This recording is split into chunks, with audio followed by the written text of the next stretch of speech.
Boa tarde. Está funcionando aqui? Então, boa tarde a todos.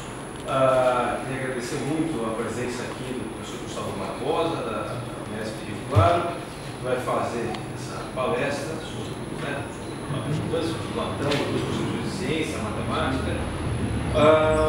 Tive um grande prazer, receber você aqui, Gustavo. Agradecer muito o Henrique, que foi o Henrique, o João, nós três, ficamos esse grupo. Começou faz pouco tempo, um grupo aqui no Aretec de matemática e ciência grega. Então, tem esses convidados que tiver interesse em ter um se informar depois, tem reuniões periódicas de alguns textos e um ciclo de palestras.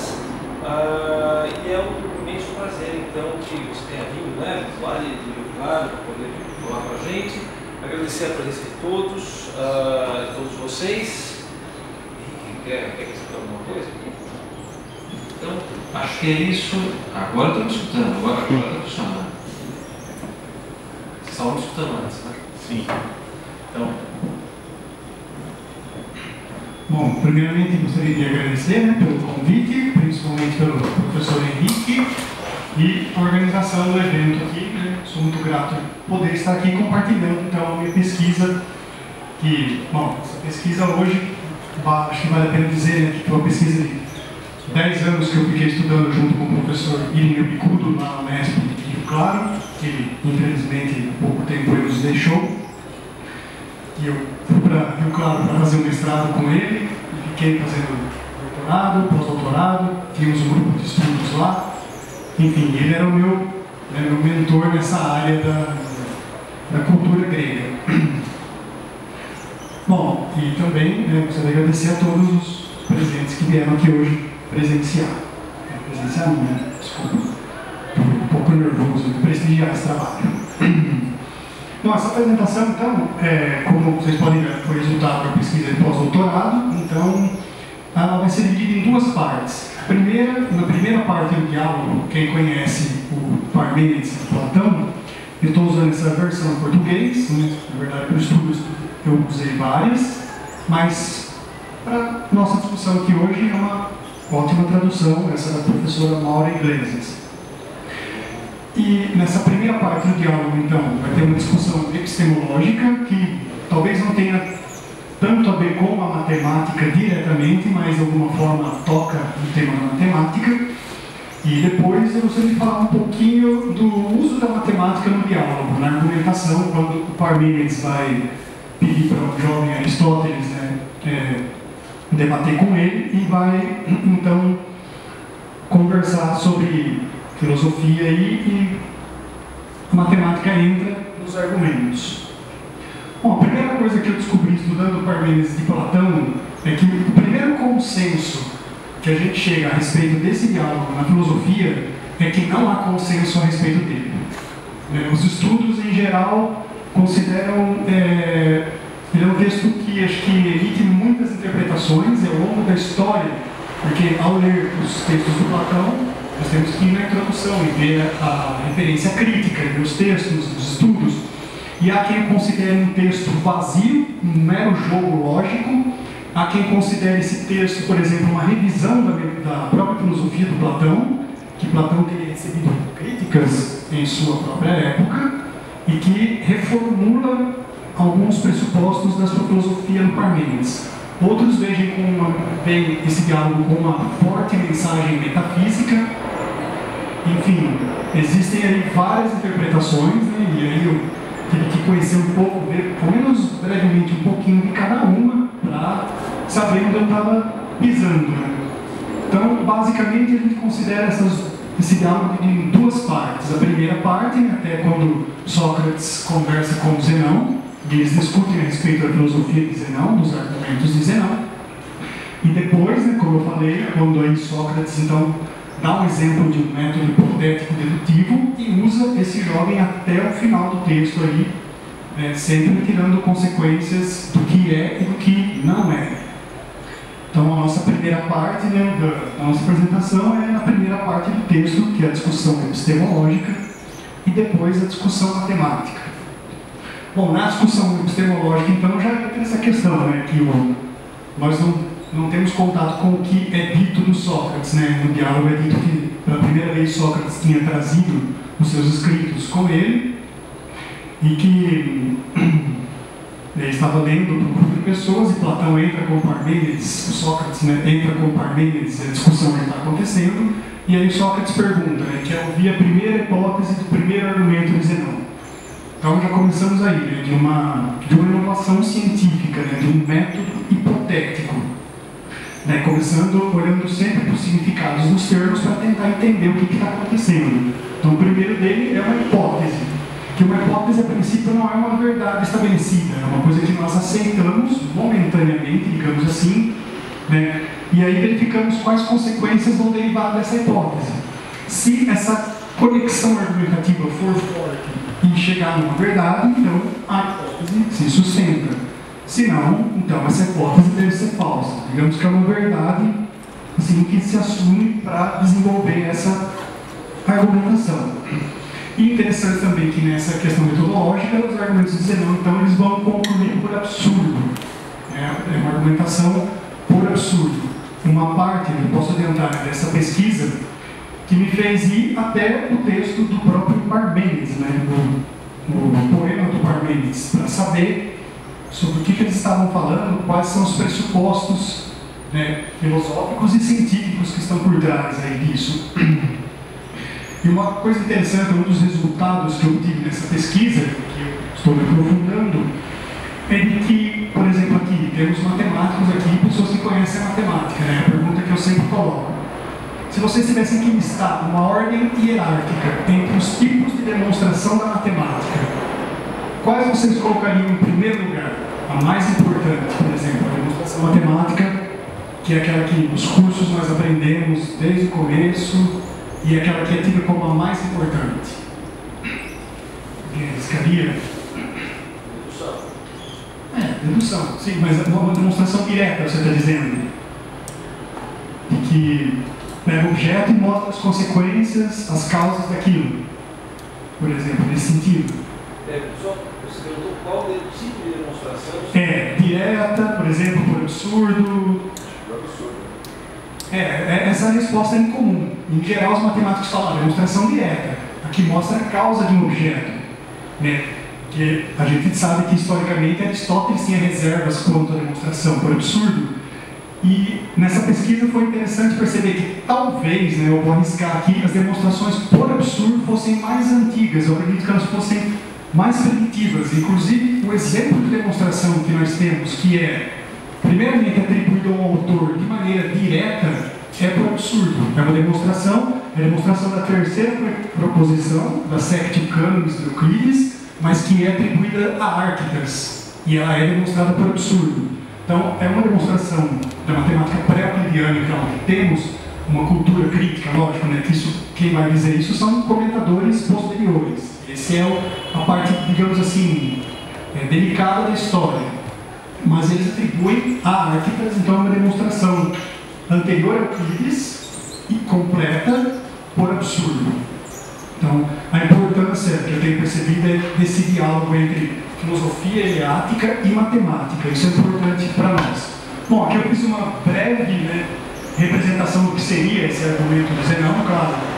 É um anacronismo aqui, completamente diferente do que os gregos pensavam, mas apenas para a gente ilustrar o que nós estamos discutindo aqui, como é que é a estrutura lógica disso. Então, a hipótese que o Zenão põe é: se os seres são múltiplos, então, consequentemente, eles têm que ser semelhantes ou têm que ser dessemelhantes. Mas as duas coisas, então, não podem acontecer, então é possível haver multiplicidade. Essa é a conclusão de Sócrates. E aí, porque eles são semelhantes e porque eles são dessemelhantes, Pensemos em todos nós aqui somos pessoas, então há esse caráter de semelhante. Isso é o que mantém uma semelhança entre todos aqui. Não somos semelhantes, mas cada um de nós é um ser único, tem uma unidade. Então quer dizer, mas aí não pode ser semelhante, porque cada um é único.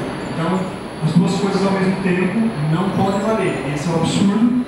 A conclusão dele é que é impossível haver a multiplicidade. claro, né, essa é a maneira como está no diálogo de Platão, mas nós sabemos que Aristóteles é quem vai nos falar dos paradoxos de Zenão, e que, lógico, né, esses paradoxos, eu acho que a gente precisa prestar atenção no texto grego deles, porque durante muito tempo se representou esses paradoxos por matemática, né, e isso eu acho que tem que tomar cuidado, porque nada mais estranho à física de Aristóteles do que uma representação matemática daquelas coisas. Né?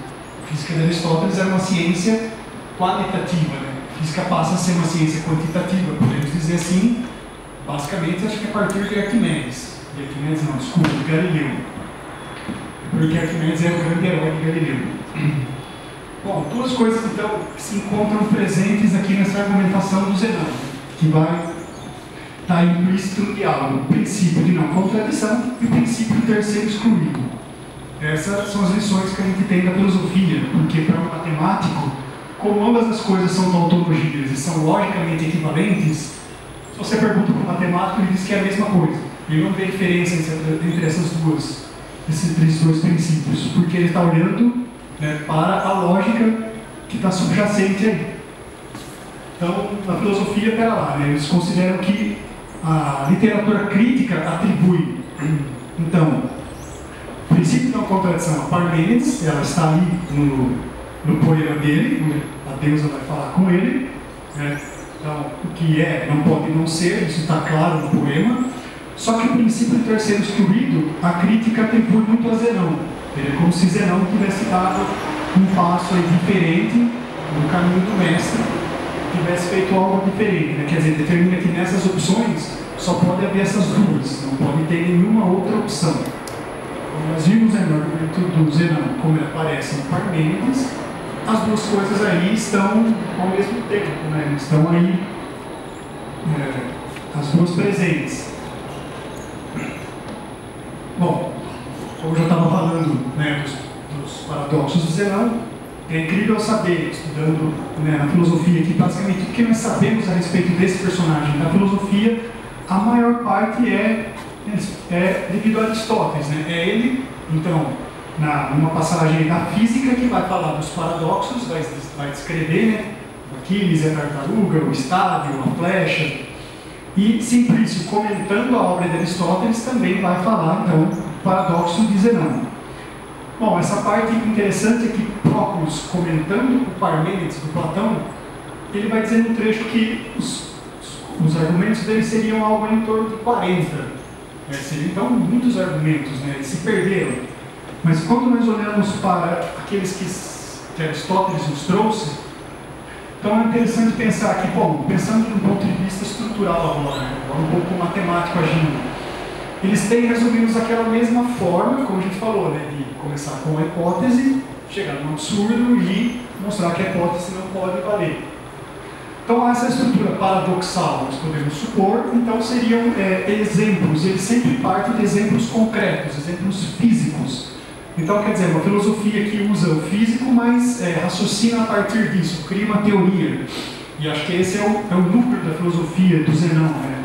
E que tem até aquela anedota, né, de que Diógenes de Sinope, diante do paradoxo de Zenão, teria dito, né, o famoso sou Vitor ambulando, resolve-se caminhando. Né? Aqui eles vão ultrapassar a tartaruga? Na prática, sim. Na teoria, jamais.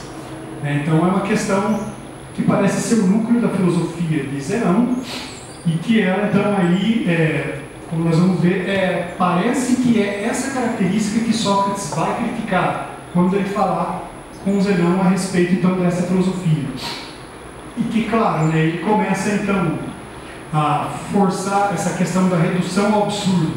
Essa é uma característica também muito interessante que eu encontrei vindo da matemática para estudar a matemática pré-euclidiana, porque eu estava até comentando isso com o Henrique, nós não temos como saber isso só pela matemática. Nós temos que entrar no panorama cultural da Grécia e suas manifestações, sejam elas quais forem. Sabe, nós precisamos saber o que acontecia na política, saber o que acontecia na religião, saber o que acontecia na literatura, porque essas coisas nos dão uma noção muito maior do que talvez estivesse acontecendo na matemática no mesmo período. Bom, então, esse método, né, pegando a continuidade disso, o que Zenão usa, então, é o elencos, basicamente como refutação. E aí, como eu acabei de falar, né, eu acredito que deve a diferença, quando nós sempre perguntamos a matemática dos gregos, é diferente da dos egípcios, da dos babilônios, e por quê? Então, do mesmo jeito que os filósofos colocavam a questão, até algum tempo, eu não sei se colocam mais hoje, do milagre grego na filosofia, nós podemos dizer que também temos uma espécie de milagre grego na matemática. Por quê? Porque é que eles fizeram algo tão diferente do que os outros povos fizeram. Minhas pesquisas me levam a cogitar que provavelmente a organização política, os matemáticos não olham para a polis, né, quando tentam entender a sua ciência na Grécia. E eu acredito que seja interessante, porque é uma primeira cultura que dá valor à palavra. Quer dizer, não há um rei, não há um soberano cuja palavra que sai da boca dele é lei e todo mundo obedece. Não tem um faraó, não tem lá um monarca. Todas as polis se governam ali de formas parecidas, algumas democraticamente, outras menos, tal, como nós sabemos. Mas essa questão de alguém poder ir à praça, ir até a ágora e expor as suas ideias e os outros refutarem isso, eu acredito que alguma hora acaba respingando na prática científica desse povo, que foi a matemática. Inclusive, até um trecho aqui, né, que eu separei, que uma leitura que eu fiz da filósofa Hannah Arendt, que ela chama a atenção de que a persuasão é uma tradução fraca e inadequada do antigo Peiten, cuja relevância política é indicada pelo fato de que a deusa Peito era uma deusa, persuasão, que ela tinha um templo em Atenas, ou seja, os gregos prestavam culto à persuasão. Acredito que matemáticos nós precisamos olhar para isso com carinho, porque, como eu digo com os alunos também, né, uma resposta para o que é demonstração é uma peça retórica, heurística, que tenta convencer, persuadir alguém da verdade de alguma coisa. Persuadir como? Não pela força, pela palavra, e essa pessoa precisa ali convencer a si própria, porque você nunca convence o outro. Eu acho até, inclusive, que essa questão de como se ensina e como se aprende, né, essa relação, Platão interpretou isso da maneira dele lá com a teoria da reminiscência e metempsicose, né, que ninguém ensina ninguém de nada, só podemos nos lembrar, e isso porque nossa alma já esteve em contato lá com essas coisas antes de viver. A refutação, no entanto, ela é um instrumento diferente das outras filosofias até então. Se nós olharmos para os milésios, uma característica de pegarmos ali Tales, Anaximandro, Anaxímenes, eles propõem então uma cosmogonia, uma explicação para a origem das coisas, mas não se refutam. Quer dizer, pelo menos explicitamente, um não diz que a filosofia do outro está errada e aponta por que ela não pode ser verdadeira para valorizar a sua. Esse é um evento que começa, né, com os Eleatras. Parmênides, então, que ao propor a sua filosofia, ele não apenas vai querer saber a origem das coisas, mas ele vai se voltar para o próprio pensamento. Não se trata mais de eleger algo como princípio, como arqué das coisas, mas se trata de refletir sobre como nós obtemos as nossas verdades. Então a refutação, ela se consolida como um instrumento, porque aqueles que refutaram o Parmênides refutaram o conteúdo da sua filosofia, não a forma. Ou seja, eles tentaram mostrar as contradições da filosofia do Parmênides.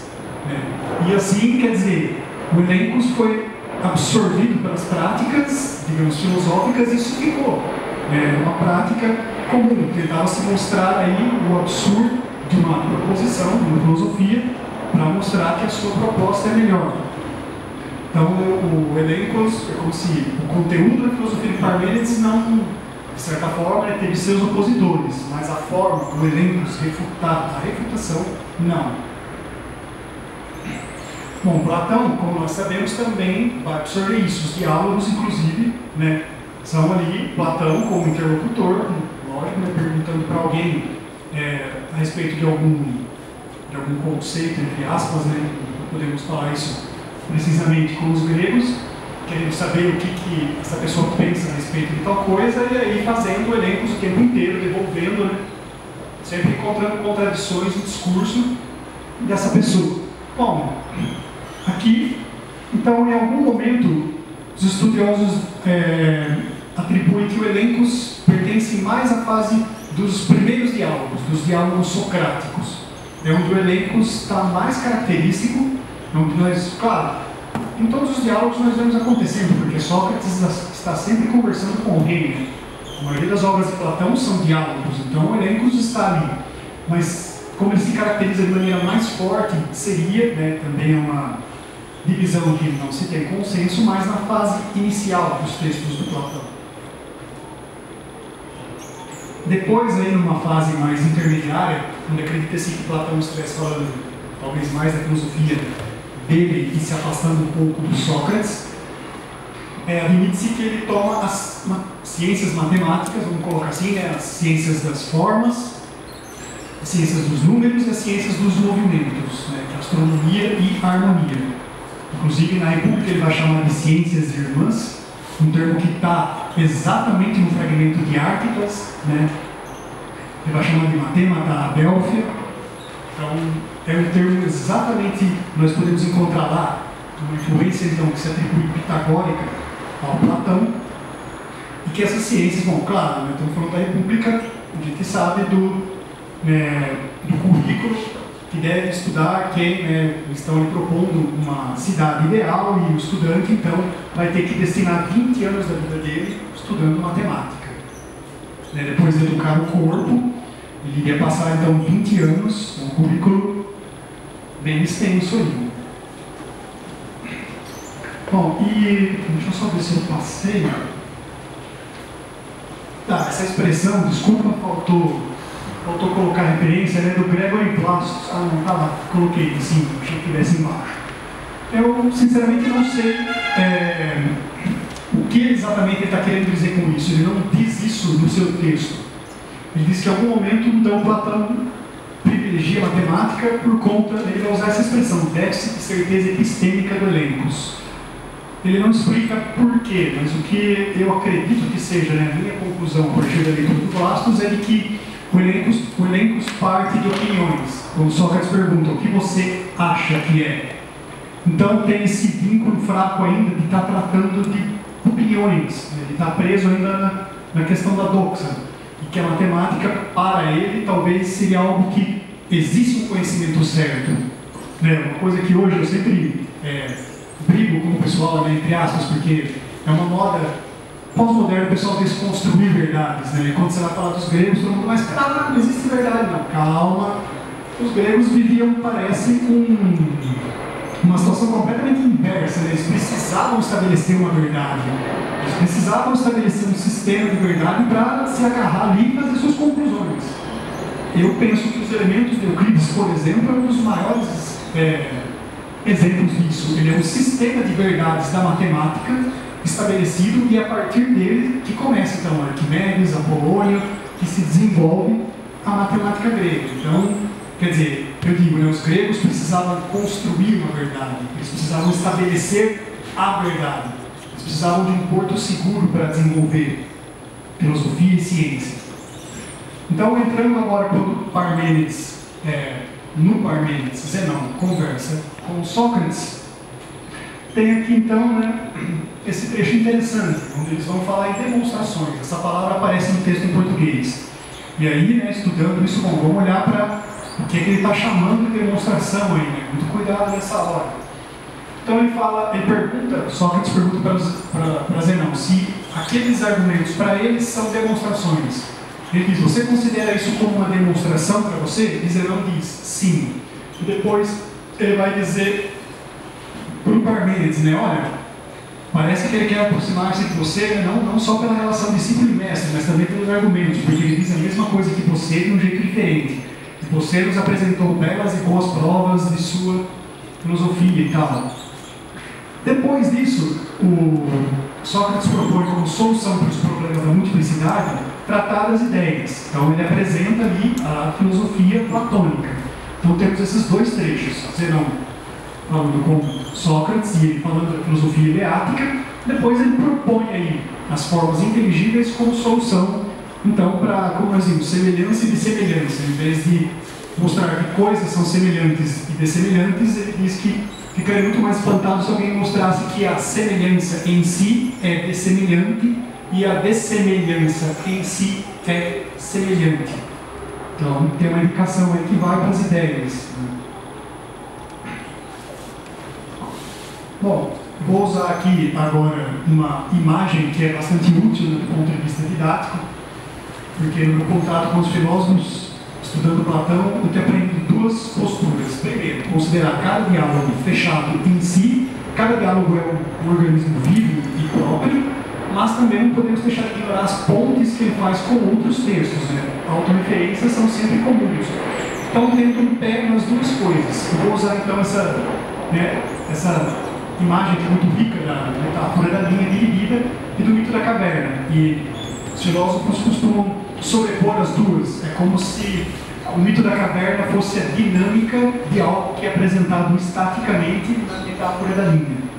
Então, se pensarmos uma divisão em dois mundos que Platão faz lá, é como se a crítica, então, aos argumentos de Zenão é porque a filosofia que Zenão está falando, né, como eu já disse anteriormente, está partindo de um referencial físico, então ela estivesse situada na primeira parte, na parte inferior. E o que Platão propõe, a filosofia platônica, que vai tratar das ideias, então estivesse situado na parte de cima. Então, por isso vem a concepção aí de duas ciências. E o que é que reforça essa questão que eu vou falar, né? É o próprio vocabulário de Platão.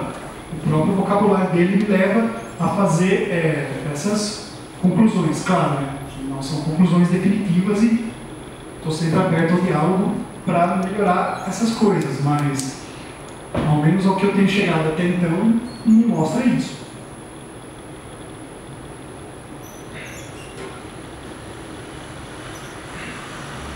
Então aqui está o texto só em português, né, do que está escrito, e eu grifei onde ele usa a palavra prova. Né, que ele pergunta então, o Sócrates está perguntando para o Zenão, se ele acredita que as provas dele são mesmo, né, cada argumento representa uma prova. Então olha que interessante, cada argumento de Zenão, todos esses argumentos que ele teria construído, cada um deles é uma prova. Zenão diz que sim. E, então podemos pensar que essas provas não são uma prova em sentido geral, são provas específicas, são provas casuais. Quer dizer, se cada argumento é uma prova, cada prova é para uma situação específica, como o próprio Zenão diz no diálogo, porque ele propôs essas provas para refutar os refutadores de Parmênides. Ele diz isso no diálogo, né, que os argumentos de Parmênides foram ridicularizados e ele, por sua vez, está mostrando a contradição de quem, então, refutou a filosofia do Parmênides. E depois se dirigindo ao próprio Parmênides, né? Ele vai dizer que, nos versos dele, então, ele propõe provas e que essas provas são muitas provas e numerosas, de muito peso. Agora vamos analisar o léxico que o Platão faz aqui. Bom, o termo que ele usa em todos esses casos, em toda essa parte, então, é tecmeno. Então, esse termo para mim, ao menos, né, quando estudando lá, fui ver, eu não conheço esse termo, não conheço muita coisa, a maior parte das coisas eu não conheço, mas alguns termos-chave da matemática nós aprendemos. Né? Então, quando ele usa essa palavra para se referir para a prova, o que ele pode estar querendo dizer com isso? Por que ele teria escolhido esse termo? E vamos ver a outra parte, né? Só primeiro para provocar dentro dos termos que se usa. Bom, quando ele fala das doutrinas das formas, então, ele vai dizer, né, que ele vai se espantar se alguém mostrar que as múltiplas coisas, cada uma delas é um e que o um é múltiplas coisas. Ele usa de novo demonstrar. A palavra vem traduzida como demonstrar e o termo que tem o significado de demonstrar. E vai falar mais sobre isso, né? E usa de novo quando fala das ideias como solução para o problema, então, da multiplicidade do movimento. De novo o trecho que ele vai falando de demonstração. Fui grifando tudo que ele fala de demonstração. E aí eu digo, né, essa, pelo menos quem estuda matemática antiga já se sente um pouco mais confortável. Já vi isso em algum lugar. Pode ser que isso aí já é usado em textos matemáticos da Grécia. E ele faz essa distinção. Né? Pode estar usando termos que são sinônimos, sim, tudo bem, mas eu vou tentar olhar para trás para ver o histórico desses termos e como é que esses termos eram usados, né? Tentando entender aí, né, digamos assim, o exercício impossível de entrar na mente de Platão, mas tentar se esforçar para o que talvez poderia estar pensando a partir do léxico que ele usa. Né? Então essas são as questões, por que Platão faz essa diferenciação, e que aí é que a pesquisa, eu acredito, ficou rica, que é o que me convenceu de fato que nós temos que aprender sobre a cultura grega em geral e suas manifestações para entender a matemática que os gregos produziram e mais, né, as ciências em geral. E que esse passeio aí acabou sendo guiado então pela filologia, né, os termos de Platão. Acabamos então nos dando conta que isso torna a pesquisa muito mais ampla. Bom, vamos olhar então, os dicionários filológicos, o que esse termo, então, rastrear esse termo tecmérion, né, que ele usa para se referir às provas eleáticas, às provas de Zenão. Então já é uma palavra bem conhecida, né, utilizada lá por Homero, e que aí tem essa característica então de evidência, né, de algo que se mostra, de símbolo, de algo que se não vou dizer exatamente que se vê, mas algo que tem uma característica presente. E eu fui notar que na tradição científica, esse termo ele vai se tornar bastante usado em duas manifestações aí, que é a historiografia e a medicina. Ele é um termo que se mostrou, foi o que eu tive que verificar, né, os lugares aí aonde é que se encontram esses termos. Então, os dois maiores historiadores, né, Heródoto e Tucídides, fazem uso desse termo em suas obras. Ele é então presente nas obras deles, né, na história de Heródoto e na Guerra do Peloponeso de Tucídides. Então, com o dicionário, fui lá, né, verificar em loco cada passagem, como é que ele usa, como é que isso é traduzido. Então, tem uma acepção geral de testemunho, de evidência. Então percebemos que nesse ponto eu tive que entrar então história da escrita na Grécia, verificar a história da ciência, a história da medicina, que é muito comum, talvez na matemática a gente não costuma ver vínculo com isso, agora eu vejo muito mais, né, dessa história. E de uma valorização da retórica. De novo, a organização política na Grécia é importante para entendermos a matemática. Ou seja, eles estão falando aí, esses personagens estão apresentando suas pesquisas, o Heródoto e o Tucídides, pretendendo convencer as pessoas que estão ouvindo eles, e aí, né, ter uma credibilidade na cultura grega. Então, percebe-se o movimento de uma exigência argumentativa, que, como eu penso, né, deva ter aí a sua raiz na política, muito diferente do que a gente vê em debates hoje, né, na Grécia. Provavelmente alguém apresentava suas propostas e outro alguém, o seu adversário, ia lá refutar essas propostas, mostrar as contradições dessa proposta. Então começa a se dar uma valorização para a palavra, e a arte da palavra, digamos assim, vai se tornando cada vez mais técnica, cada vez mais estudada. Bom, o Heródoto, por exemplo, ele era um itinerário, né? Ele viajava apresentando sua história nos teatros. Então, provavelmente a dificuldade dele era convencer, persuadir pessoas de coisas que aconteceram no Egito, na Babilônia, em culturas que, para algumas pessoas, era completamente diferente, né? Não era todo mundo que era viajado, e ele teria viajado e estava fazendo relatos dessas coisas. Então ele precisaria de uma argumentação muito convincente, muito persuasiva. Então ele usa, por exemplo, o tecmérion ali como para dar força para a sua argumentação de que algo aconteceu, de que os testemunhos sejam das pessoas que estavam lá, sejam testemunhos de outros que ele não viu, ou coisas que ele testemunhou, de que isso dava um caráter de verdade, né? Isso era uma prova de que aquilo de fato havia acontecido. Então, não há como deixar essa característica de que o Tecmérion trata de uma prova, mas algo factual do ponto de vista sensível, verificável. E Tucídides, ao contrário, né, como ele está contando então da guerra do Peloponeso para os gregos, então ele está falando de algo que a cultura grega, principalmente da península, conhecia muito bem, sabia muito bem os desfechos desses acontecimentos. Então aí eles têm uma metodologia que é parecida, mas digamos assim, a audiência que eles estão falando se trata de coisas que as pessoas conheciam. E também tem essa mesma característica, verificando os trechos onde essas coisas acontecem, de uma prova de natureza factual.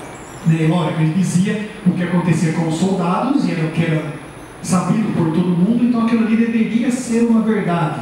Então o caráter de verdade, no uso que ele faz historiográfico aqui, então se valer dessa retórica para convencer as pessoas, para ganhar autoridade às suas narrativas. Então há um desenvolvimento científico, técnico, talvez seja melhor dizer, da história com Tucídides e Heródoto.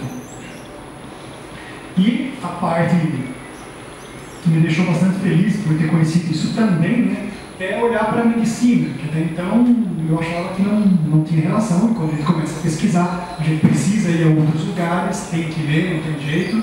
Eu, em geral, não costumo fugir não, se tem que ler, bom, vamos ler, vamos conhecer. Essa é a minha tarefa. E que o Hipócrates também vai usar esse termo nas suas obras.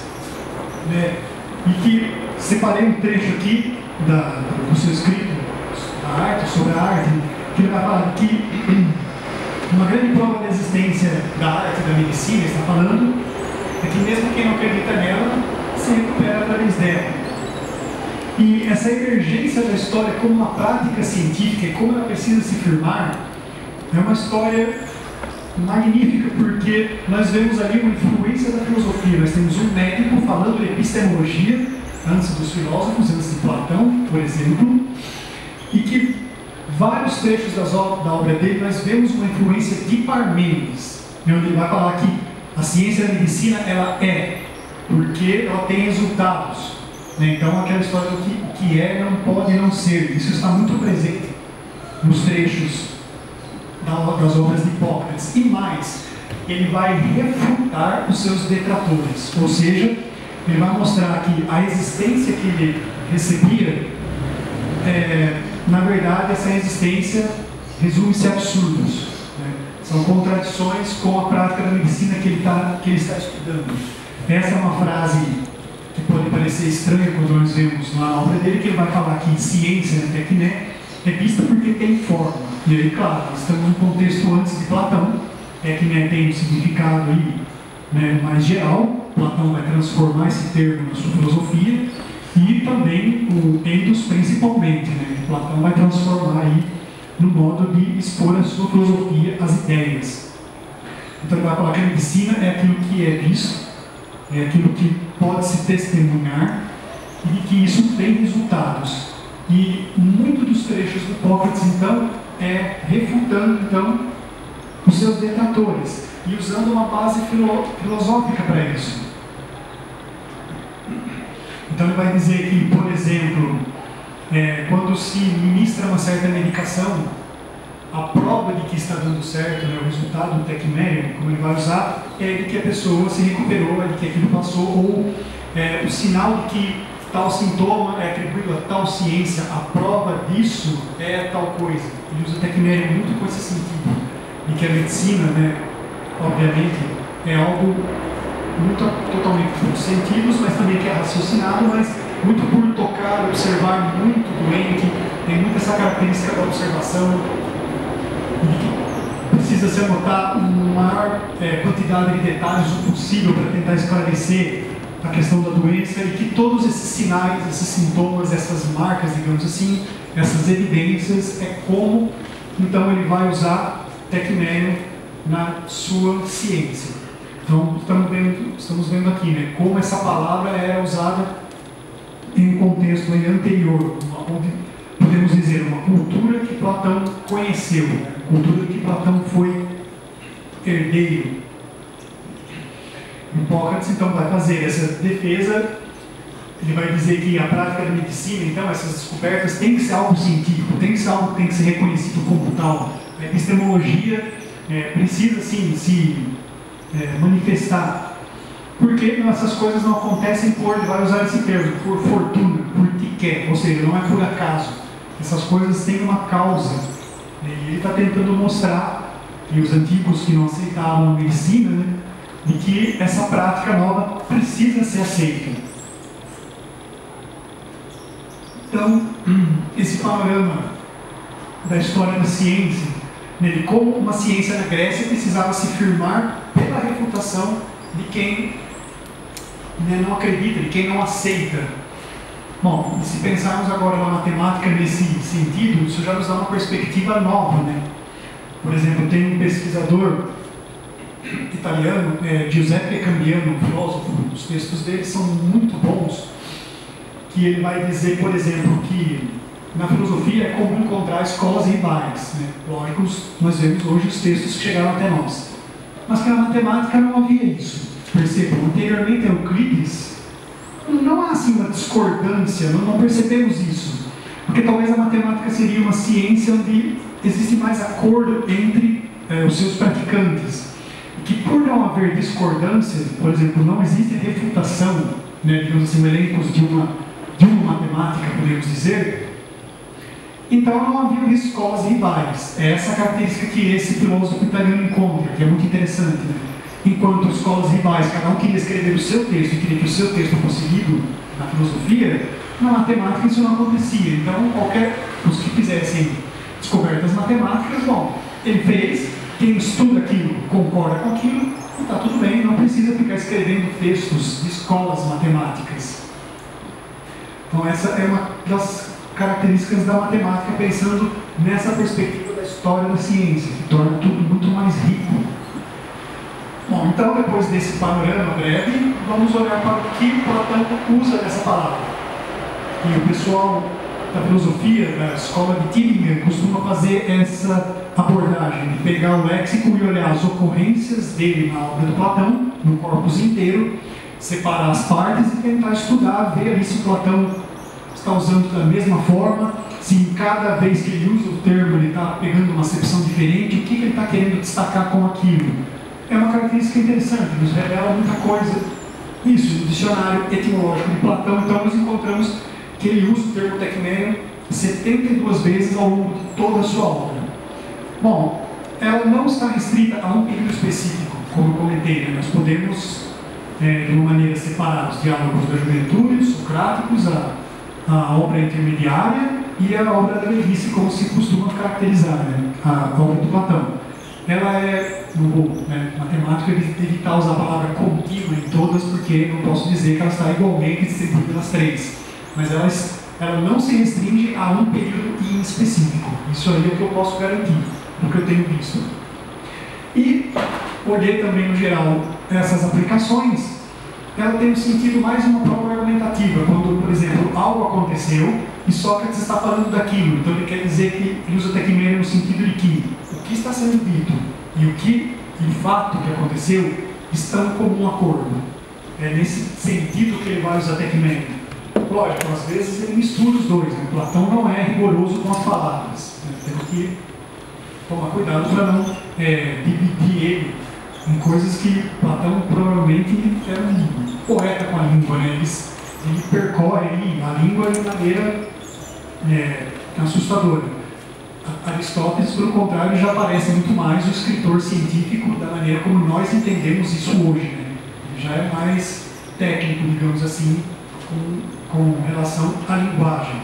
Mas o Platão, então, tem que sempre tomar esse cuidado e sempre, né, o que ele está dizendo, para quem ele está dizendo, né, o que ele está dizendo e quando ele não diz. Né? Isso é um cuidado que nós devemos ter com Platão. O que é dito para quem está presente ouvindo essas coisas, e muitas vezes quando parece que ele vai dizer algo e ele prefere o silêncio. Ou Sócrates diz explicitamente que ele não vai falar sobre aquilo. Então, a questão da língua também é muito interessante, muito importante para ver o que estaria acontecendo na filosofia de Platão. Então, esses são os usos de tecmério na tradição científica e como isso aparece na obra de Platão. Agora, então, vamos partir para o outro. Vamos verificar a apódixis, de onde vem essas coisas.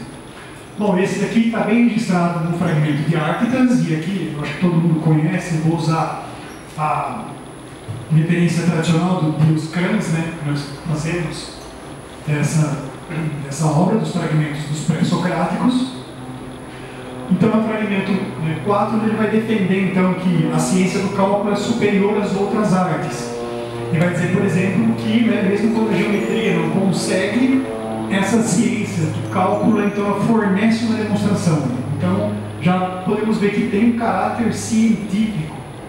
Já é um termo que, a primeira referência que eu encontrei no dicionário, já nos dá que, olha, Árquitas é quem usa esse termo. Então, já vejamos que é outro caminho dos termos que Platão está usando aqui. Bom, algumas coisas, então, que têm que ser consideradas com relação, quando falamos sobre isso, é a autenticidade que se considera do fragmento de Árquitas, segundo esse estudioso Karl Huffmann, que é um estudioso do pitagorismo, que fez uma obra só sobre Árquitas, uma só sobre Filolau. Enfim, o pitagorismo tem aí várias fases, é algo difícil de falar também, porque é extenso. Temos os primeiros pitagóricos, depois temos os pitagóricos acadêmicos, os pitagóricos que estariam na Academia de Platão e com quem Platão teve contato. O Árquitas seria um deles, como nós lembramos aqui, e que ele teria influenciado muito Platão. Então, o que alguns estudiosos, eu separei alguns aí, o Charles Kant também escreve sobre o pitagorismo, vai dizer que, olha, então, podemos acreditar que existe um consenso de que grande parte da matemática que encontramos no Platão tem um fundo pitagórico. Bom, basta pensar aí várias questões, né? Em vários pontos dos diálogos, existem aí sempre um módulo ligado com alguma coisa, e que, como Platão, ele não era matemático, mas ele conhecia porque ele era entusiasta dessas ciências. Como diz Próclus lá, ele enchia os seus escritos com essas coisas. Ele deve ter estudado com Árquitas. Acredita-se que o papel do filósofo legislador da República poderia ser uma homenagem a Árquitas. As harmonias musicais que ele usa no Timeu são as harmonias que Árquitas vai falar nos fragmentos dele.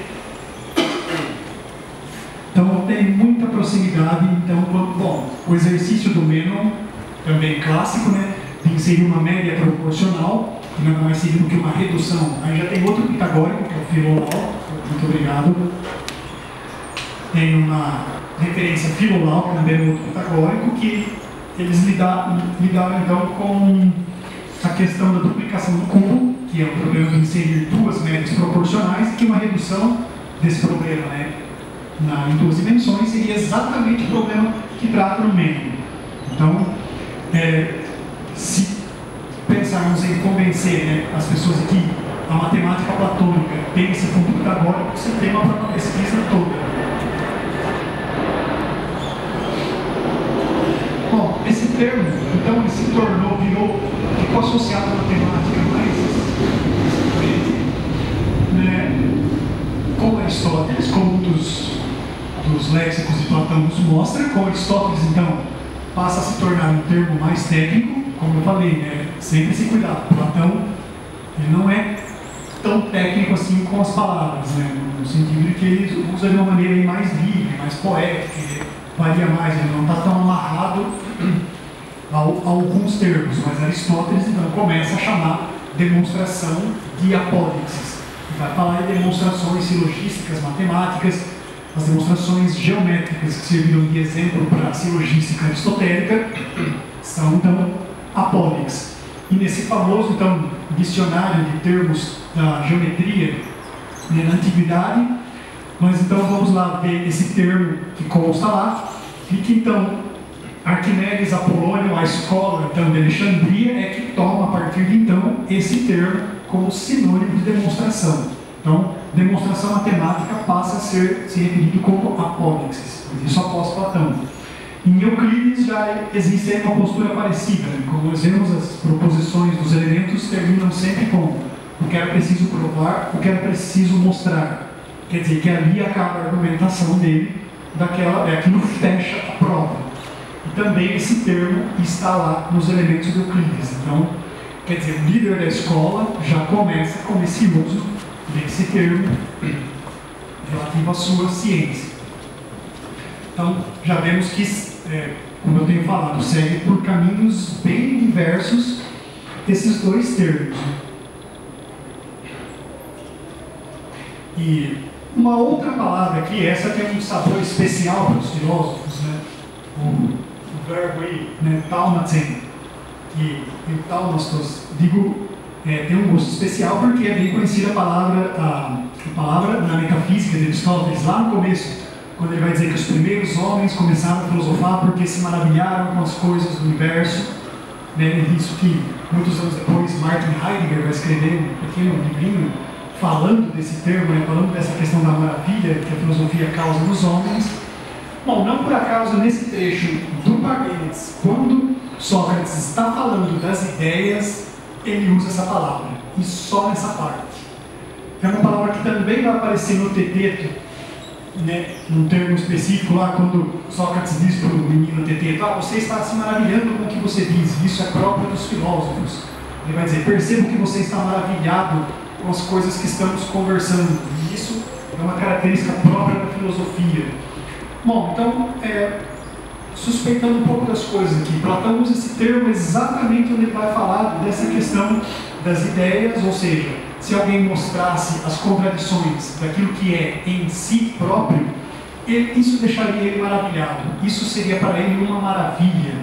Então, pescando alguns termos aí, vendo que, seguindo por essa trilha que eu estou fazendo aqui, realmente parece que Platão está dando aí um destaque, está tratando diferente, né, a filosofia dele da filosofia de Zenão e dos Eleatas. Então, essa é a questão da filosofia, e eu trago uma passagem aqui, né, que é onde ele vai falar, né, isso mudou aqui na fonte. Problemas do Microsoft Word, desculpa, a referência aqui. Então, mas a numeração não está certa. Então, pensando de novo, voltando àquela metáfora de que existem dois mundos, bom, parece mesmo agora, do que nós temos visto aqui, que essa distinção ela é ontológica, ela é epistemológica, mas aqui também diz respeito a existem provas em cada âmbito científico. É como se no âmbito das sombras, no âmbito dos objetos reais, no âmbito do sensível, existem provas ali. Ele admite isso. Mas também existem provas quando diz respeito às ideias, na parte onde estaria ali, né, na passagem pela matemática, e de que esse caso são outras provas, seriam também demonstrações. Então percebam que está tudo nesse grande bolsão, demonstração, mas parece que Platão não fala a mesma coisa quando diz respeito a cada uma delas. Então aqui, né, que o Sócrates se encantaria se alguém então fizesse essas coisas, as coisas aprendidas pelo raciocínio, né, destacando isso. Então, fazendo aqui, né, um breve apanhado do que nós temos visto aqui. Então, tem essa discussão, e agora vamos partir para a segunda parte, onde começa a falar de alguns argumentos matemáticos do Parmênides. Bom, eu selecionei alguns deles, não coloquei todos, porque eu fui pegando sempre ali o que parece que ele está se referindo à matemática, separava o vocabulário, olhava de onde vinha aquilo, procurava na literatura crítica, fragmentos, comentários, para tentar entender o contexto que Platão está colocando ali entre os, digamos ali, né, as pessoas que estão conversando no diálogo. Então, o que vai basicamente definir essa segunda parte?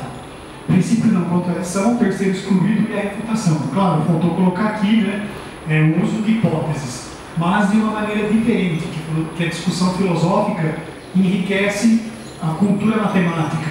Isso eu quero dizer o seguinte: a matemática parece ser uma via unívoca para o saber. Quer dizer, você pula de algo que é, para algo que é, para algo que é, até chegar à conclusão. É um caminho reto que vai de dedução a dedução até chegar no seu objetivo.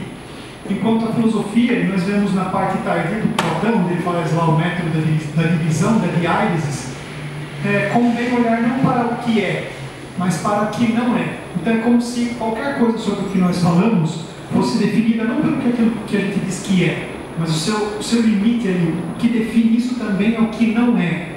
E essa discussão o matemático não faz, o filósofo faz. Esse é um enriquecimento, penso eu, que poderia, talvez, ser por isso que Platão situa a dialética acima da matemática lá na República, né? É uma ciência mais completa, uma ciência do princípio não hipotético. A matemática tem que se contentar com hipóteses e não pode sair disso. A matemática não pode se elevar acima das hipóteses. Bom, na segunda parte, então, o que vai ditar toda esse diálogo, a dinâmica dessa conversa, são então esses princípios. Então vamos começar a separar algumas coisas que aparecem lá. Palavras aí que têm significados-chave, nós vamos procurar na matemática. Então ele vai dizer que se algo não é, não tem nenhuma parte, não teria princípio, nem fim, nem meio. Essa tríade, de novo, em outros textos é atribuída a pitagóricos. Existem passagens no Aristóteles, existem passagens em outros textos do Platão. Eu acho que no Filebo ele vai dizer que os antigos, o princípio eram três coisas: o princípio, o meio e o fim. Então vejam que nós conseguimos fazer esse vínculo com a matemática que estaria sendo desenvolvida e estudada na sua época. Né? Então essa coisa não tem forma, não tem figura, é a palavra que aparece em Euclides, esquema. Esse termo insólito que Platão usa para o redondo, os tórmilos, que não aparece na literatura matemática de jeito nenhum. Ele vai usar no Mênon, a redondez, ele vai usar para classificar isso. E no Euclides, por exemplo, não aparece algo do tipo. Mas aqui eu gostaria de expor para vocês como convencer vocês. Estou tentando persuadir ao longo desse caminho, mas mais um passo para essa persuasão de que essa análise etimológica, olhando os termos, olhando para as palavras, isso nos ajuda muito a compreensão da matemática. Vamos destacar o seguinte. Ainda bem que eu coloquei, porque eu sempre tento me precaver. Bom, se não tiver uma lousa lá, vou colocar uma reta no meu slide. Vejamos a definição de reta que está no Parmênides de Platão. Isso daqui parece plausível? Essa é a definição de reta. Reto, por sua vez, aquilo cujo meio está entre ambas as extremidades. Bom, se pensarmos aí, vamos pensar em três pontos dispostos no espaço. Eu fizer uma curva aqui, atravessa o meio, volta, o meio está, então, entre ambas as extremidades, como se fosse uma senoide. E aí, isso daqui descreve mais coisas, quer dizer, a descrição de reta para os gregos, e não só para eles, David Hilbert que o diga, ele precisou lidar com isso muitos anos depois, mas é uma definição difícil, Ela parece, por isso que eu coloquei, ela parece não descrever aquele objeto, como nós costumamos fazer, os professores na lousa, os gregos faziam no chão, enfim. Mas aí vem o desafio. Bom, vou tentar comparar com o que Euclides diz. Então, já estou ciente do anacronismo. Eu brinco que o anacronismo é o pecado original do historiador. Já nasce fora do que ele vai fazer. E ele tem que estar consciente de que tudo que ele vai fazer ali, mas eu faço sempre questão de, olha, estou então fazendo o anacronismo entre aspas, porque eu não estou tentando explicar o Platão a partir do Euclides. Pelo contrário, estou colocando essas duas coisas lado a lado e tentando ver se uma melhora o entendimento da outra. Parece que o Euclides piora a coisa, porque essa definição não parece descrever aquele objeto. Como assim posto por igual os pontos sobre si mesmo? São duas definições do mesmo objeto. Como possível? A de Euclides parece mesmo que descreve aquilo. A saída, de novo, está na palavra que ele usa, que de novo eu fui consultar e pesquisar. Então ele usa esta palavra epiprosten. E vamos ver o que significa isso, onde é que está isso daí. Bom, então de novo consultando os dicionários, isso indica posição entre dois objetos, então vai ter um significado de ofuscar. de algo que obscurece, de algo que projeta uma sombra. Os dicionários etimológicos, então, dizem a respeito disso. Esses dois aí que estão nas referências. Então vai dizer que algo disposto no espaço. Tudo bem. Mas aí, olhando mais a fundo, esse termo decorre da astronomia. Eu costumo dizer, né, para os meus alunos, olha, a matemática, se elas são as ciências irmãs, talvez a astronomia seja a irmã mais velha, né? Vamos dizer, a irmã mais experiente, né? Muito bonito falar isso da astronomia. Ela seria aí a primogênita, porque ela influencia as outras de maneira direta. E aí eu fui ver que esse termo é usado, então, por exemplo, quando se descreve um eclipse, ou seja, quando um objeto celeste se sobrepõe sobre outro e assim obscurece o outro. Então, ou seja, pegamos uma caneta aqui, quando os objetos celestes estão alinhados, usava-se então né, o verbo e a palavra, como nós vimos ali, epíprosten, para dizer isso. E essa é a definição de reta, ou seja, parece muito mais para os gregos que quando eles definem o objeto reta, não é isso que eles estão descrevendo, é isso. Ou seja, dessa perspectiva, e aqui né, eu não coloquei, mas eu sei que vocês conhecem, é uma imagem que nos ajuda, a imagem de Euclides na Escola de Atenas de Rafael, que está com um compasso desenhando no chão. Pensamos que os gregos talvez falassem da reta como isso, né, como quem desenha e olha de cima. Então notem que agora, né, pegando esse termo que vem da astronomia, que descreve esse objeto, vejamos agora como a definição descreve isso. Agora parece fazer sentido, né? Tanto a euclidiana, reta é o que está posta por igual com os pontos sobre si mesmo, ou seja, os pontos se sobrepõem. Mas como é que os pontos se sobrepõem nessa perspectiva? Não se sobrepõem, se sobrepõem assim. E aí eu falei, olha só, isso ajuda, né? Agora eu passo para os alunos que ler Platão ajuda a entender Euclides, porque olhando o que Platão está tentando dizer com isso, e agora essa definição de reta faz todo sentido, né? Esse objeto, essa definição pré-euclidiana, então, é uma definição agora plausível, agora aceitamos ela, agora vemos como ela se encaixa perfeitamente no objeto.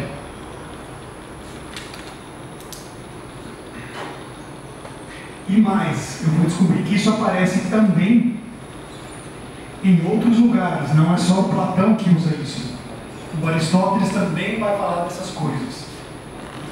Como Aristóteles, claro, você está falando de matemática, vai falar de Platão, chama Aristóteles, né? Esse negócio está virando uma bagunça. Não, é porque Aristóteles é talvez a pessoa mais próxima de Platão que nós temos ali. Apesar de ter todas aquelas anedotas de que chamavam de potro, né? Porque o potro da coice na mãe quando mamou o suficiente e tal. Independente de todas essas anedotas, Aristóteles viveu 20 anos na academia estudando com Platão, e quer ele gostasse ou não de matemática, se ele preferia estudar biologia, lógica, ele certamente conhecia a matemática que estava acontecendo ali na academia. Então, sempre quando eu vejo alguma coisa que Platão usa, a primeira referência aí, fazendo sempre comparações, é com Aristóteles. E aí, como vemos, isso enriquece tudo, porque o Aristóteles vai definir do mesmo jeito. Então, podemos supor aí que seria uma definição de reta corrente pré-euclidiana, né? E aí seria comum para eles. Então, nós percebemos ali que entre a definição platônica de reta e euclidiana, tem aí uma reforma que Euclides faz, né? Como eu coloquei, Euclides tenta depurar a matemática, tentando cortar os vínculos, né? Lógico que esse, entre aspas, é necessário, tão puro quanto possível. Nós sabemos que a matemática grega não é pura, né? As demonstrações dos elementos, elas simplesmente não podem se verificar sem as figuras. As figuras, tudo nos elementos acompanha a figura, inclusive os livros da teoria dos números.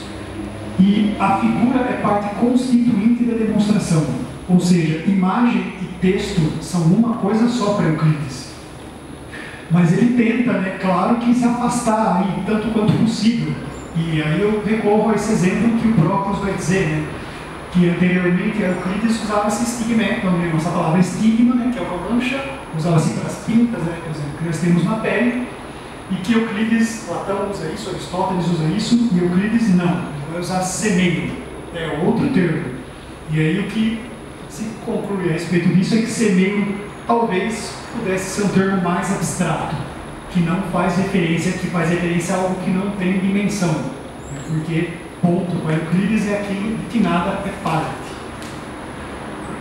Então nós vemos aí que um percurso de uma definição geométrica pré-euclidiana e euclidiana. Aristóteles também está aí na mesma toada do Platão.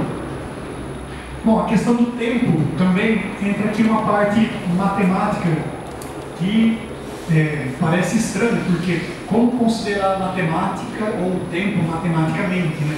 Como entrar com uma interpretação matemática dessas coisas.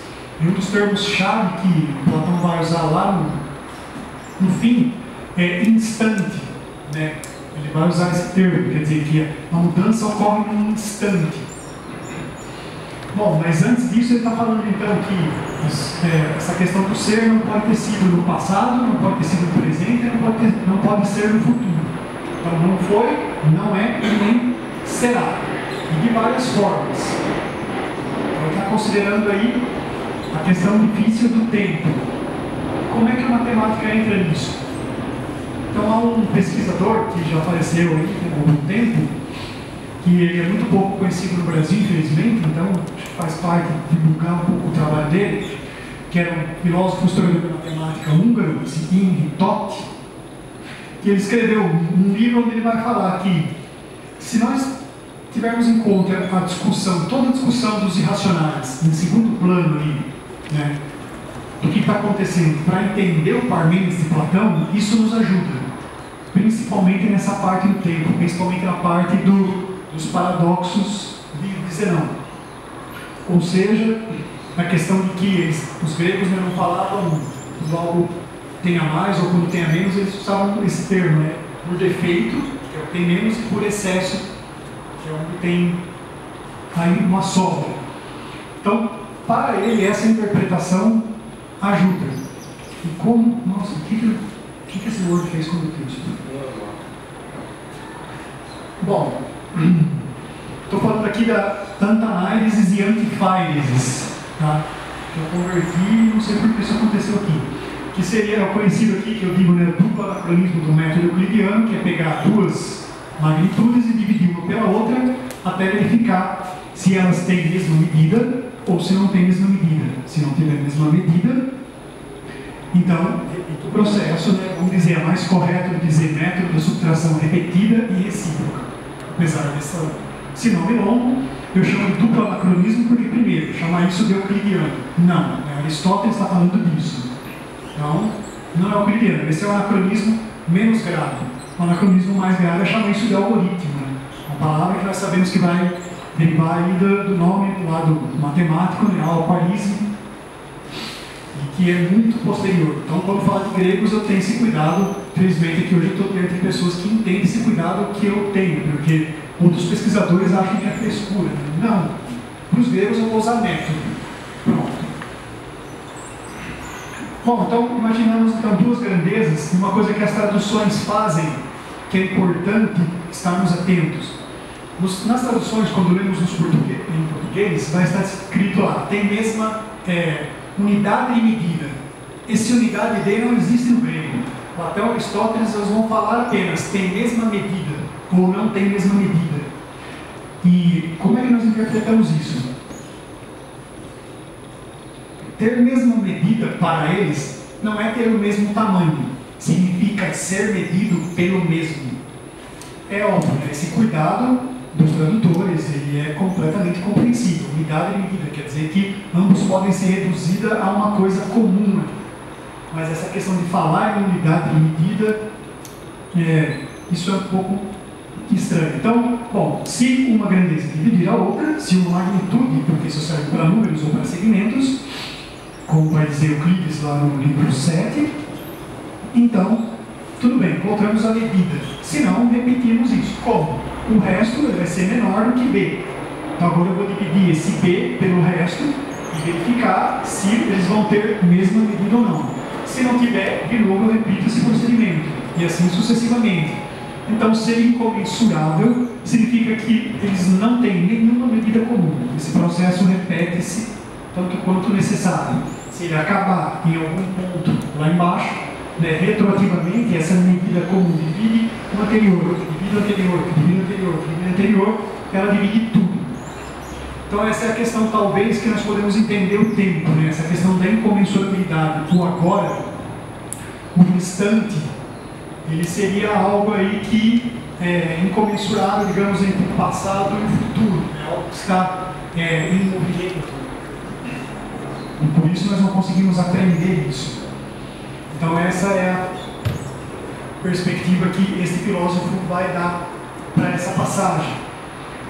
Voltando à questão que eu comentei da herança pitagórica, né? Aparece de novo no Parmênides. Quando ele vai falar a respeito de números, ele vai falar que os números, então, são limitados em quantidade. E aí nós vemos, então, que Platão vai dizer lá no seu texto, né, que pares vezes pares, pares vezes ímpares, ímpares vezes ímpares, tem uma espécie de simetria, que ele fala os dois, pares vezes ímpares, ímpares vezes pares. Ele usa as duas, e isso gera todos os números. Então, de novo, um matemático, sem estar atento com isso, vai falar, pera lá, mas isso não gera os números primos, não gera toda a série numérica. Tudo bem, isso daí tem razão, não gera todos os primos. Mas quem quer dizer, quem disse que o que Platão está dizendo que todos é esse todos? Principalmente se tomarmos cuidado de que números primos, protos arítimos, né? Primos, números primeiros, quer dizer, eles não entram nessa geração. E o Platão está aqui na dicotomia pitagórica, né? Par, ímpar, que nós conhecemos, né? Aristóteles dá a lista na metafísica: macho, fêmea, reto, curvo, né? Direita, esquerda, e por aí vai. Bom, de novo fazendo essa comparação, não tentando explicar, mas olhando o que acontece nisso. Lá na matemática de Euclides, nós percebemos que tem uma parte do livro 7 que ele dedica a essas mesmas coisas do Platão. E por que eu estou dizendo isso? É que existem autores que olham para os elementos de Euclides como mais ou menos um pesquisador vai olhar um terreno, né? Um geólogo. Ele não imagina o que está por baixo ali, né? Uma parte escondida dele. E ele vai ter que cavar para descobrir isso. E os elementos são, então, um livro de matemática, muito próximo do que a gente faz hoje, né? Desconectado de toda a questão sensível, de tudo mais, sem contar a história do que vem aquelas coisas. Então acredita-se que vários trechos dos elementos eram doutrinas, como uma pesquisadora que eu estudei, trabalhei, chamava, né, fósseis. Então são fósseis de uma doutrina pitagórica que Euclides coloca em seu texto, mas ele não justifica isso. Então, essas proposições, nós vemos lá nos elementos de Euclides, livro 7, par, ímpar, par vezes par, ímpar vezes ímpar.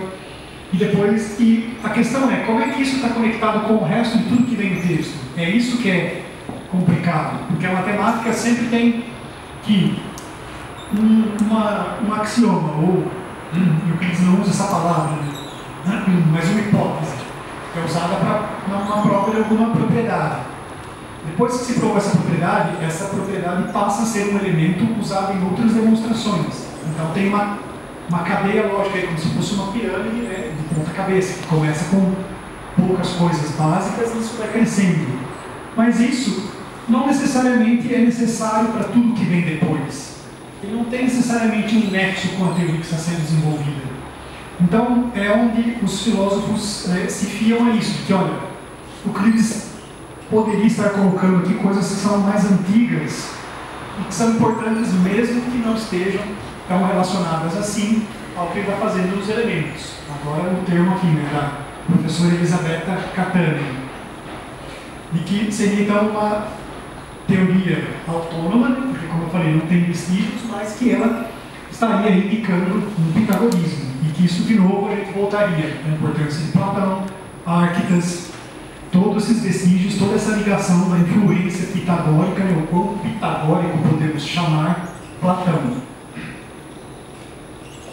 Bom, outra concepção aqui, né?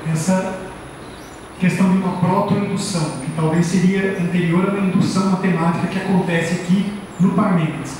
Ele vai falar que quando duas coisas estão juntas, elas se tocam, então existe um contato, quer dizer, aquilo que está em contato se toca, então existe aí um contato tal. Ele vai usar uma linguagem que indica então uma contiguidade, né? Parece uma sequência ao mesmo tempo numérica, mas parece uma geométrica, né? Se nós pegarmos um quadrado, por exemplo, um retângulo e traçar uma linha sobre ele, dividir ele. Então as duas partes aí estão em contato, elas são, digamos, existe uma continuidade entre elas. Então ele vai usar essa questão, ele vai recorrer de novo a números. E nós sabemos que os pitagóricos então tinham aquela concepção aritmo-geométrica, né, de números figurados. Sempre que se fala de números, pode-se representá-los como figuras. E de que essa passagem do texto do Platão, ela então poderia ser considerada como aí, né, um precursor, guardadas as respectivas diferenças, né, do princípio matemático da indução. E aqui eu faço questão de colocar essa observação.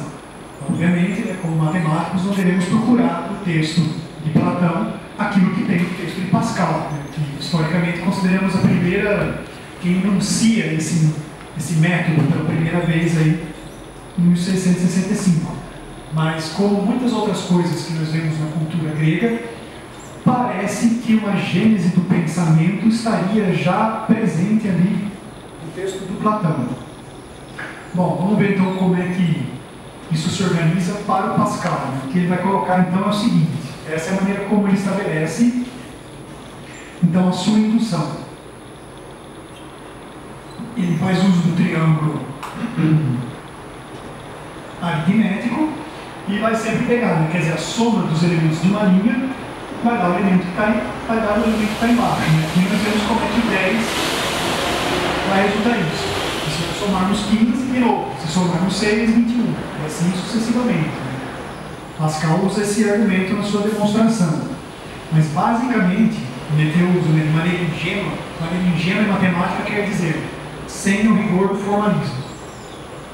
De maneira ingênua, então, o que ele vai falar é isso. A propriedade vale para a primeira linha. Ou seja, a soma daquele primeiro 1, né, vai ser o número de baixo, do 1. Então a primeira coluna é sempre 1. Primeiro princípio da indução, vale para 1. Verifica-se que vale para 1. Supõe-se que vale para uma determinada quantidade aí, aquela que nós quisermos. E mostra-se então que vai valer para todos. Né? Se pegarmos mais um elemento nessa quantidade, então vai valer, continua valendo a propriedade. Então esse é o princípio da indução, uma explicação como Pascal, né, vai colocar isso daí. E é como na matemática nós usamos até hoje.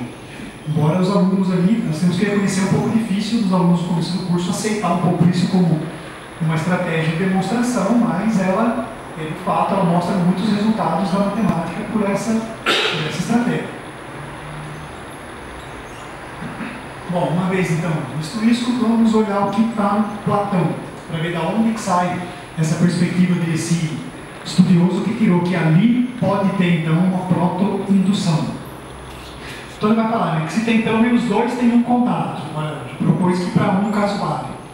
E vai dizer que se cada vez que se acrescenta um novo objeto ali, acrescenta-se também um contato. Então, de maneira que os objetos vão ser sempre, né, a quantidade de contatos mais um. E que isso vai valer sempre, quanto sejam seres em números, para qualquer sequência de objetos que nós colocarmos ali em contato, isso vai valer. O número de objetos, então é o número de contatos mais um. Né? Separando, lógico, que eu cortei o texto do Platão e coloquei numa sequência, mas a narrativa, né, corrida ali, narrativa não, né, o diálogo acontece nessa sequência, ele vai falando desse jeito, e nessa sequência nós podemos pensar então que ele estaria então falando de um procedimento que para eles fosse comum. Outro exemplo que eu não citei, mas que é bem conhecido, é no próprio Teteto, aquela espiral de Teodoro. Acho que vocês conhecem, né? Que ele vai falar que Teteto vai falar que Teodoro então estudou os irracionais com ele, as potências, né? Ele usa essa palavra. Então ele mostrou que as potências né, de 3, 4 e 5 até 17 são incomensuráveis. Então, como assim as potências 3, 4, 5 até 17? E daí em diante eles se convenceram de que essas potências de inteiros são incomensuráveis, né? Como assim? Lógico, não todas, como nós vamos ver. Mas pensar no triângulo redondo de lado 1. Então a primeira diagonal é a raiz de 2. Infelizmente não tem a luz aqui. Aí, se nessa hipotenusa eu traçar um lado ortogonal, tem aqui. Só preciso de uma caneta. Aqui? Sim. Aqui tem. Obrigado. Agora que eu vi. Então vamos lá. Né? Se nós pegarmos então triângulo lado 1. Vamos ter então aqui, na linguagem moderna, a raiz de 2, né? Comensurabilidade. Mas se eu traçar então uma perpendicular aqui, de novo de raio 1, e pegar essa diagonal, de novo, pelo chamado teorema de Pitágoras, eu teria que ter, então, vou colocar aqui, né, primeiro vai ser raiz de 2, essa segunda, né, primeiro ao quadrado, outro ao quadrado, vai ser raiz de 3. Então, as potências. Se eu pegar sobre essa hipotenusa, então aqui sempre ângulos retos, traçar de novo um ângulo reto de lado 1, de novo esse aqui, bom, nesse caso, né, nós vamos ver que vai dar certo, raiz de 4. E de novo, se eu traçar mais um ali, sempre de lado 1. Essa diagonal, raiz de 5. E aí nós pensamos, bom, Teodoro mostrou até a potência de 17, né? Assim nós podemos sucessivamente. É que se nós fizermos isso no desenho inteiro aqui, nós vamos ver que o 17 é a última que é possível desenhar aqui, antes de termos que escrever por cima. Quer dizer, isso daqui tem na internet, dá para usar aquele software GeoGebra para fazer isso, para ensinar, é interessante, de fazer essa sequência de construção de triângulos retângulos. O último possível de desenhar aqui, o último que para os gregos, de novo, figura é importante, eles não iam desenhar por cima, o último possível de se mostrar aqui é a potência 17. Então, pode ser que no texto também essa indução, né? Teodoro teria mostrado que isso acontece sempre até 17, não tem por que ir além. Aqui a gente já considera que vale as potências, isso vai sempre acontecer. Então, de novo, é outro exemplo aí de uma argumentação por uma indução, né, que os gregos, isso vale, mas lógico, não tem nada a ver, princípio, com o raciocínio que a gente usa lá no cálculo. Embora essa questão é delicada, sempre é possível fazer vínculos, sempre.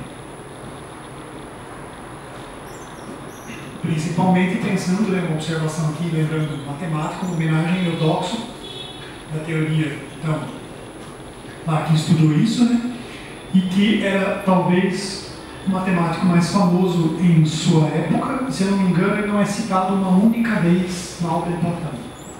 E não se sabe por quê, só especula-se a respeito disso. Bom, então, como eu falei, eu separei alguns porque tinha muita coisa, eu espero não cansar vocês, mas tem muito mais coisa para falar. Que a proposta dessa pesquisa, agora eu vou fazer algumas considerações, que é o seguinte, né? Bom, quando nós lemos os diálogos de Platão, as partes que diz respeito à matemática, em geral, são notas de rodapé. Lógico, é completamente compreensível que os filósofos não vão focar o olhar deles nisso. Eles têm os seus próprios interesses. Eles se valem disso para explicar alguma coisa. Mas não é o foco da filosofia explanar todos os argumentos matemáticos, como a gente viu aqui, né, olhando o que significava, quem usava, de onde veio, o que poderia ser. Não. Então, o propósito dessa pesquisa foi fazer esse movimento inverso. Pegar as notas de rodapé, essa matemática de notas de rodapé, e trazer elas para o texto principal. É isso que eu tenho tentado fazer com Platão. O foco da minha pesquisa seria a matemática pré-euclidiana. E eu me convenci, espero ter persuadido vocês disso aqui, de que cada vez mais literatura, teatro, religião, todas essas coisas são importantes para conhecer a matemática. A matemática em si, como existem apenas fragmentos, e esses fragmentos dizem muito pouco sobre si próprios, precisa fazer essa contextualização. E quanto mais vínculos possível melhor. Então é por isso que eu estou caindo de cabeça, que a gente nunca chega no final, né, da cultura grega, e me apaixono cada vez mais.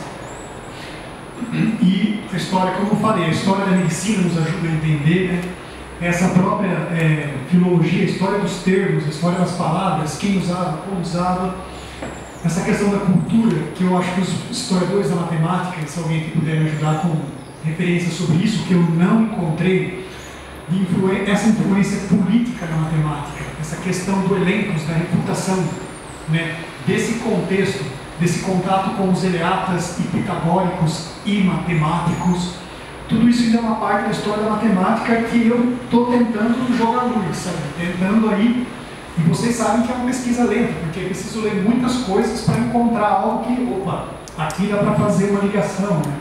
Aqui eu consigo puxar para algo que eu quero.